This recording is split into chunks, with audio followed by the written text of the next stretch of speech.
What up, y'all? It's Kaya. Today I'm on my couch and I'm going to be talking about movies. More specifically, I'm going to be talking about my summer watch list movies. Now, these movies are not necessarily summer, not all of them, I don't think, are summer related. But they're just movies that I want to watch this summer because watching movies is my favorite hobby. And sometimes I get overwhelmed. I'm like, what do I even watch? My watch list has probably about 800 movies on it.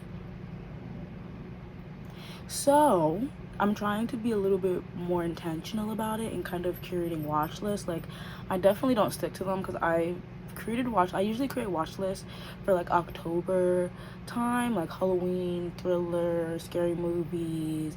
I did create a Black History Month one last year too. Didn't even watch it. But you know what? I'm gonna watch my summer watch list. I'm gonna do it. So let's just hop right into this video. I'm pretty sure most of these movies are like black, gay. I have some documentaries because I've been wanting to get into some documentaries.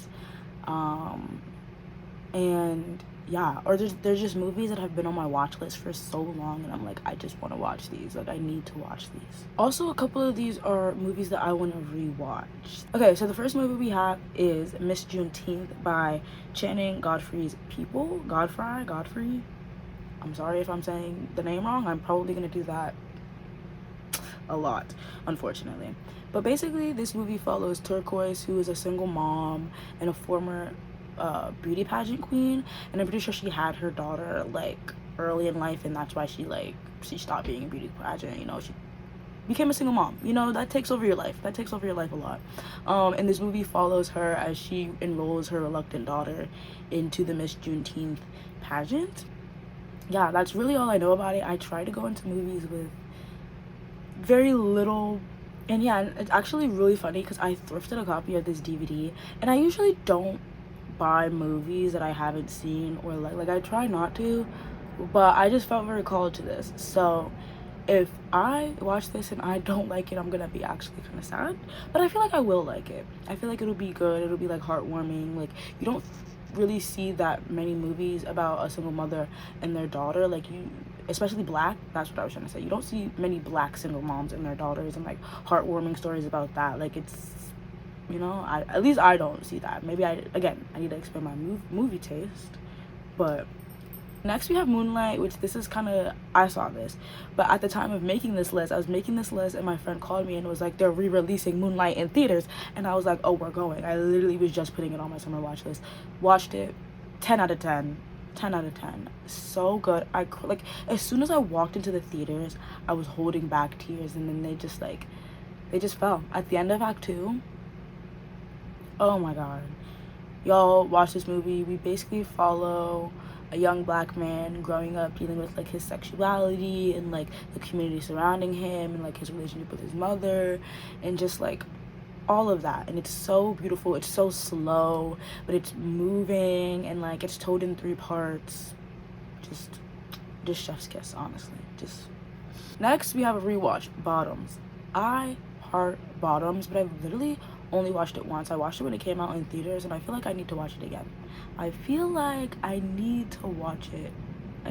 Or maybe I've seen it twice. Maybe I have seen it twice. But it's been a long time, and I'm gonna rewatch it. And it's the end of Pride Month, so I might watch it tonight because big ups. What's the Aya Debris? I don't speak to the bitch for years. Bam. 20th high school reunion. I don't even know what it is. I show up, I'm in a little suit like the lesbian I am. It's probably white, okay? I look at her, she looks back at me. Damn, what happened to her? Jeff has run her ragged. Whatever. And then I swoop in. Y'all get the point. Next, we have Rent. I also have a copy of this on DVD, and I haven't seen Rent, and I love a musical. I know so much about the movie. I haven't seen it, and I feel like I don't need to say too much about Rent because it is so, like, it's Rent. Like, it's Rent. But that is on my summer watch list. Love a musical, love gay people. And I'm just excited to, like, in New York City, it's the East Village. It's beautiful. Next we have Daughters of the Dust by Julie Dash. I'm also realizing I haven't really I didn't say that much about the other ones, but like all the information will be on the screen. But anyways, basically Daughters of the Dust follows this black family off like in a sea island, like down south, I'm pretty sure, and it's they're preparing to move north. I watched this my freshman year because I was in a class called Black Futures, but I low-key didn't watch it. Like, I watched it for the class, but I didn't watch it, you know? I feel like a lot of people, well, you gotta watch something for class, low-key. I put it on. That don't mean I'm paying attention the whole time. That don't mean I'm paying attention the whole time. But I feel like it's a very staple piece in black movies from what I am understanding. Okay, next we have Black Is, Black Ain't by Marlon Riggs, which I also watched this in my Black Futures class. I really enjoyed this.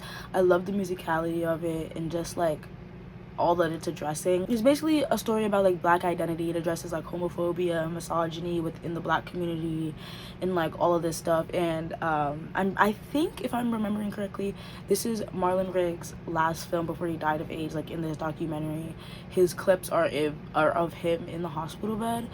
And yeah, and there's also like parts scattered throughout of like black intellectuals like Bell Hooks, Cornel West, and like stuff like that.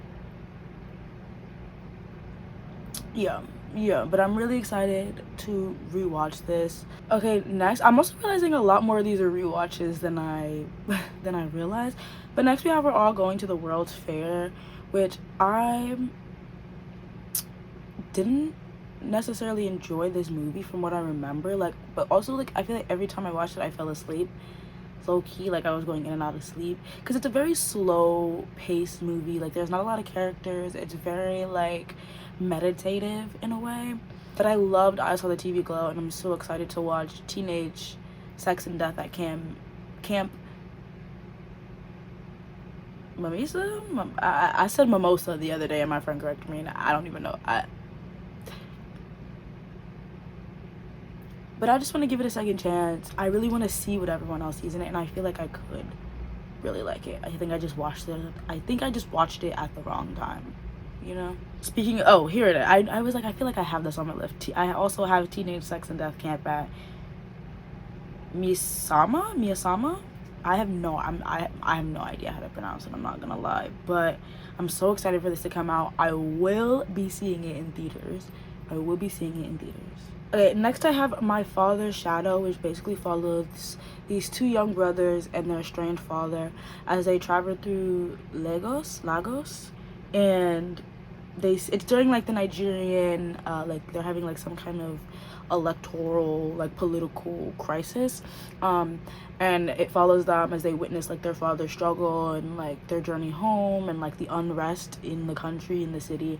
And I hear that it's very crushing, and I want my heart pulled out and crushed, and like, you know, and that's kind of what I need right now. Okay, next we have The Serpent's Skin, which I didn't hear anything about this movie. I saw one of my Letterboxd mutuals put it on their list, and I read the description, which is just what I'm gonna read to y'all, and I was like, what? I feel like there's so much going on, and I found it on Internet Archive. So if you want to watch, search it up on Internet Archive. Desire leaves a mark. Two young women form a romantic bond after discovering they have supernatural powers. Their insecurities unknowingly release a demon which possesses one of their exes and begins feeding on their friends. As the bodies pile up, it becomes up to the woman to face their past and stop the growing evil. Like, what? Next we have Afro-Punk, which I found on Internet Archive. I love Internet Archive. But what was I about to say even? Oh, I was doing a thing and I was searching up just like black people in punk spaces and just like looking at that, and I was looking at the fashion and stuff, and I came across this documentary like in like one of the articles I was reading, and I was like, oh, this could be interesting. I'm always interested in learning about black people and subcultures and alternative subcultures, and yeah, and then I found it on Internet Archive, and because I couldn't find it anywhere, so I was like, I'm gonna give up. Lo and behold, Internet Archive had it. So If you're looking for anything, search it up on there. Honestly do it. Next we have Do the Right Thing. Again, another rewatch. I watched this one in high school, so it's been a minute. It also takes place on the hottest day of summer. Maybe I'll watch it on Thursday because it's gonna be 101 degrees. I can feel the heat with them. Actually, I can't. Anyways, next we have Perfect Blue, just because this has been on my watch list forever, honestly. And I've watched Black Swan, and I know like it's a whole thing with like Black Swan and Perfect Blue and like da da da da and all that. And I love animation, and I'm really excited to dig into like what I believe is a dreamy kind of world. Okay, last movie I have is Jaws by Steven Spielberg, because I've never seen it and I feel like it's classic and it's iconic and it's Jaws and it's sharks and it's hot and it's summer and it's beach and it's water and what more can I say? I feel like every time I describe a movie I'm just like boom and boom and buzzword and buzzword and buzzword. But you know, that's how I decide to watch movies. That's literally how I decide to watch movies. So I hope this was fun. I hope you make a summer watch list. I hope I might have convinced you to watch any of these, because I feel like my descriptions were mid at best, but that is okay. Yeah, I hope you guys enjoy. I'll see you guys in the next one. Watch movies, because watching movies is my favorite hobby, and it's educational, but it's entertaining, and like you can get so much from movies. Any kind of movie. There's always something to. Also, attention spans. Watch a movie without your phone. Go to the movie theaters. Put your phone away. Like, if you want to try to build up your attention span, I feel like watching movies is such a beautiful way to do that, because you're getting entertainment, but also you could possibly be learning something. And it's like an hour of no screen. Like, no other screen besides the movie screen. You know what I mean? More than an hour sometimes. Every movie now is like 4 hours long, I swear. Anyways, I'll see y'all in the next one. Peace out.